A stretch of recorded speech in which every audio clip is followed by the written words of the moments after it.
One of the most difficult things to imagine in the modern world is day-to-day life without the automobile. As the most widely accepted method of transportation, cars have changed the way people live the world over. They have affected all aspects of society, from family life to the economy and even the environment. It is hard to find a movie, book, or TV show that does not have some type of car in it. The advancement of cars over time has directly affected the advancement of society as a whole, and has continued to evolve to keep up with the times. Automobiles were and still are a symbol of personal growth and development. When a young person reaches the age of 16 in North America, they will most likely obtain a license to drive a car. Teens look forward to receiving a license because it is an opportunity for more freedom. They can now go places and not have to worry about catching a ride with somebody. For many teenagers, owning an automobile and getting a license has become a rite of passage into a life of greater freedom and independence as they move towards adulthood. The automobile can trace its beginnings as far back as 1769, with the first steam-powered automobile capable of a human transportation, built by Nicholas Joseph Cugnot. In 1803, Hayden Westcott designed the first car powered by the WWII engine, an internal combustion engine that was fueled by hydrogen. But the turning point in engine design came in 1823, when English engineer Samuel Brown invented the internal combustion engine. The four-stroke petrol internal combustion engine that still constitutes the most prevalent form of modern automotive propulsion was patented by Nicholas Otto. The similar two-stroke diesel engine was invented by Rudolf Diesel. In 1867, Canadian jeweler Henry Seth Taylor demonstrated his four-wheeled steam buggy at the Stansted Fair in Stansted, Quebec, and again the following year. The basis of the buggy, which he began building in 1865, was a high-wheeled carriage with bracing to support a two-cylinder steam engine mounted on the floor. One of the first real automobiles was produced in 1873 by Frenchman Amédée Boulay in Le Mans, who built self-propelled steam road vehicles to transport groups of passengers. In 1882, the Italian Enrico Bernardi created the first petrol-powered vehicle, a tricycle for his son Louis. He drove it through the street of a village near the Italian city of Verona. However, this account is unverified and no citations could be found. In 1880, Carl Benz developed a petrol or gasoline-powered mobile auto. This is not considered to be the first production vehicle, as Carl made several other identical copies. During the 19th century, attempts were made to introduce practical steam-powered vehicles. Innovations such as handbrakes, multi-speed transmissions, and better steering were developed.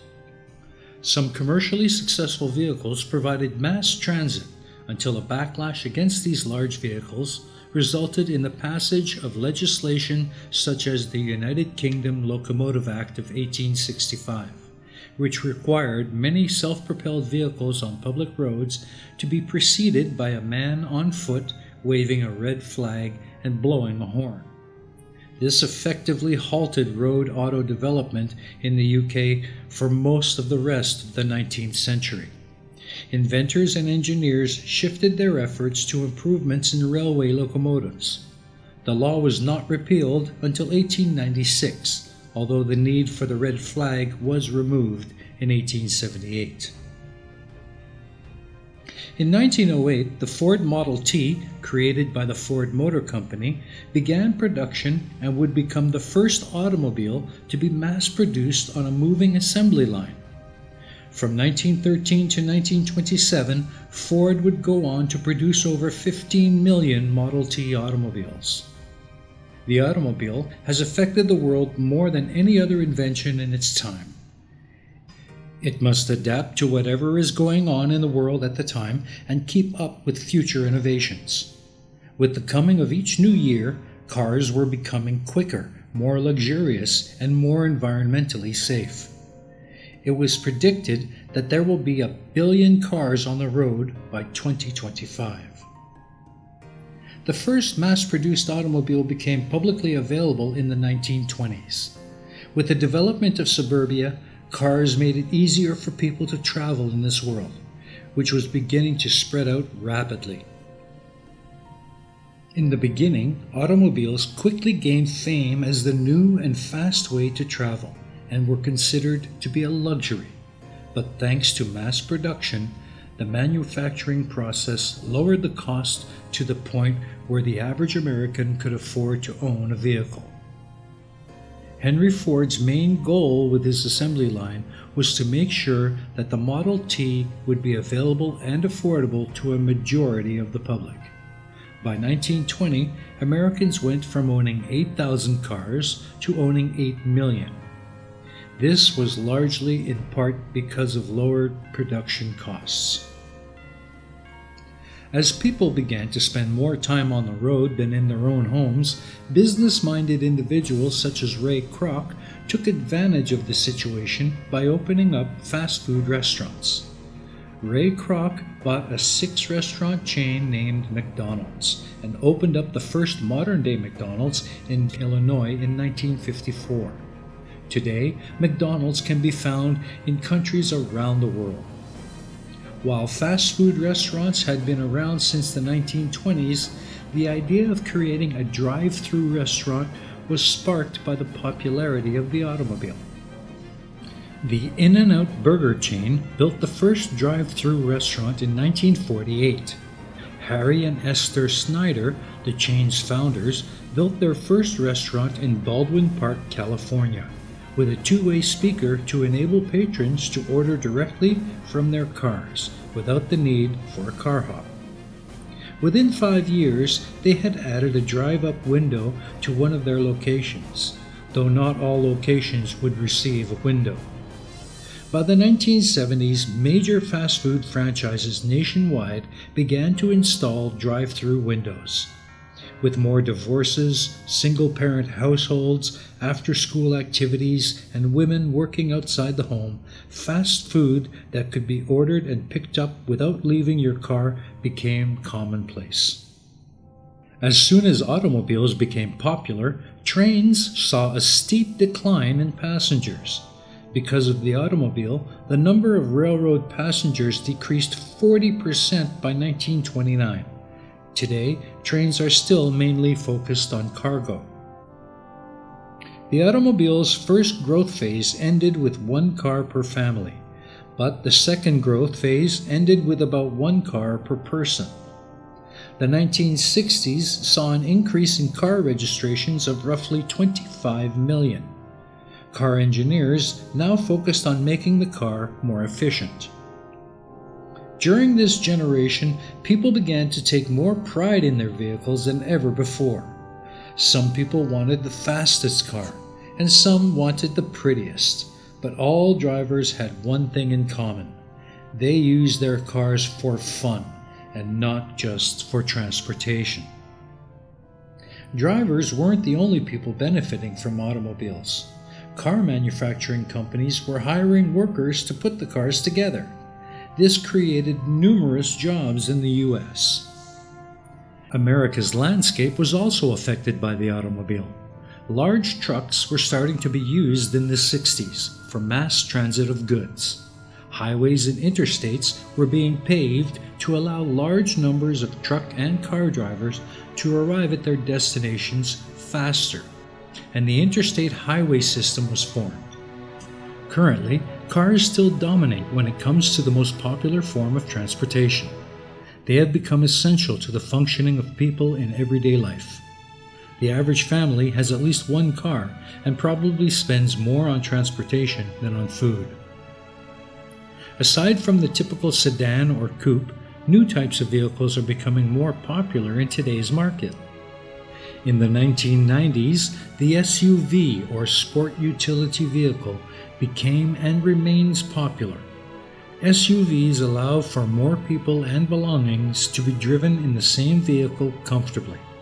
Large families buy large vans and SUVs because of the extra room that it provides for children and belongings. Automobiles continue to be the main source of transportation not only for North Americans but for everyone on Earth. They will continue to influence every part of our economy. Without automobiles, life as we know it would not be the same, and the changes that they have brought can be seen in every aspect of society. But getting there wasn't a smooth ride for the automobile industry, and many of the innovations and capabilities of modern vehicles owe their existence to the needs of the military during the deadliest conflict in history, World War II. Just as the auto industry was ramping up, the US entered World War II and everything changed. Every industry was now focused on one thing only, and that was the development of better, stronger, and more powerful machines of war, with the goal of winning at any cost, and the automobile industry led that charge. The production of US cars in 1940 hit nearly 4.7 million, but on January 1st, 1942, the government froze the sale of consumer vehicles. Instead of working on luxury designs and automotive innovations, automakers were building tanks, trucks, airplanes, jeeps, torpedoes, and even helmets. Factories were stripped down to make way for new equipment, and many car parts were remelted at steel mills for use in the war effort. Although commercial production ended, one new automotive trend rose from this era: the military Jeep. The U.S. Army received the first Jeep prototype on November 1940, before America got involved in the war. Built by the Ohio-based Willys Overland Motors, the prototype was known as a Willys Quad. Its heavy torque and durability made it a staple in nearly every branch of the military, and more than 300,000 rolled off the production lines from 1941 to 1945. After the war ended, Willys decided to capitalize on the popularity of its wartime innovation and began building Jeeps with the consumer in mind. The company later expanded to include trucks and station wagons, but the Jeep remains that era's most lasting and popular contribution to the automotive world. Not all automakers successfully weathered the wartime production freeze. Nash Motors and Hudson eventually merged to form AMC, while Packard and Studebaker tried to regain their footing by merging, but never fully recovered, struggling until finally shutting down in early 1960s. Meanwhile, America's Big Three, General Motors, Ford, and Chrysler, prepared to greet a new decade and celebrate a new era in American automotive prosperity. World War II was among the most far-reaching conflicts in history. The war spanned 6 continents, involved more than 30 countries, and introduced new weapons and machinery. Nations pushed their scientific minds to their limits, designing and manufacturing equipment for troop and supplies transport. The United States alone raised hundreds of millions of dollars through bond campaigns to fund the war effort. Unlike in previous wars, when horses were the main means of transport, military vehicles became a key part of the fight to capture territory, supplies, and enemy soldiers. Whether in the air or on the ground, the cars, tanks, and airplanes used in World War II had a great impact on a nation's ability to successfully campaign against the enemy.